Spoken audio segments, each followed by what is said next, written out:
So here we have the Volkswagen Golf R DSG, which is the automatic on a 20 plate. I'm going to start off by showing you around the outside of the car, and then we'll hop in and run through some controls on the inside. But from the outside, you can see it's a 5-door car with alloy wheels and tinted windows. Let's start off inside the boot and then work our way around the rest of the car from there. As we approach the back of the car, you can see we have reversing sensors. This car's also got a reversing camera, plenty of boot space as well, along with that 60/40 split folding rear seat, should you wish to increase this space even further.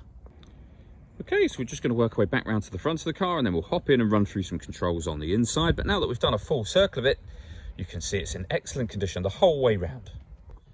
Just briefly before we climb in, I think it's what we're seeing the interior from this exterior point of view. There's plenty to run through on the dashboard, so let's hop in and we'll do that right now. Okay, now that we're inside the car, we're going to start with the dials. On the left-hand side, we have the rev counter, and on the right-hand side, the speedometer and the fuel gauge as well. In the centre, you can see the total miles for this car, which are 2,574. The information displayed above that can be changed using buttons on the steering wheel for various different menus, and you'll see me cycle through some of those now. The main one you'll end up using probably the majority of the time is your driving data menu.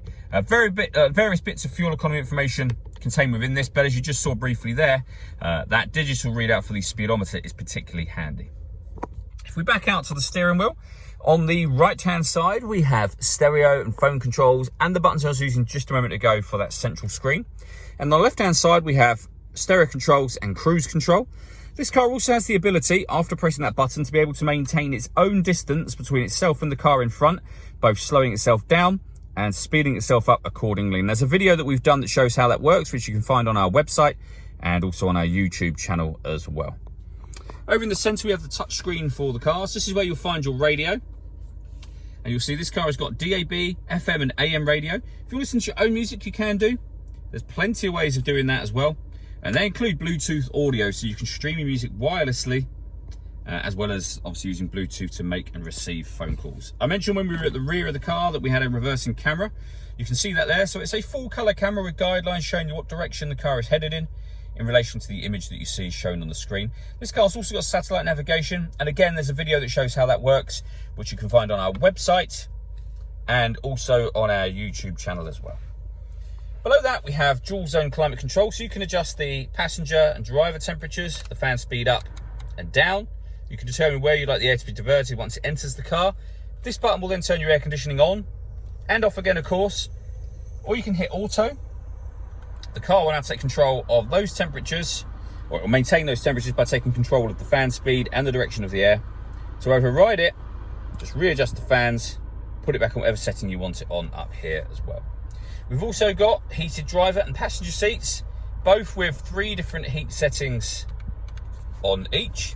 This cubbyhole section will open up to reveal the USB input and some storage space. We then have the gear lever for the fully automatic gearbox. This button starts and stops the engine. This one will turn the parking sensors on and off again. And then over here, we can turn the traction control off. We can turn the stop and start off. So this car is designed to cut out when it's in stationary traffic to save you fuel. Now that system's now off. And this one will change the driving mode of the car from individual, race, normal, or eco. And under individual, you can customize all of these settings to exactly what you want them to be on. The last thing that's worth mentioning in this car is the sunroof. You have a manual sunblind that opens up, and then you can open this front section or the main section of the sunroof electrically as well. And as you can see, that will let in a lot of light and air, of course. All that leaves me to say is thank you for taking the time to watch this video. If you'd like to come and see the car in person and have a test drive, please feel free to call any of our MJA sites. We'd love to hear from you soon.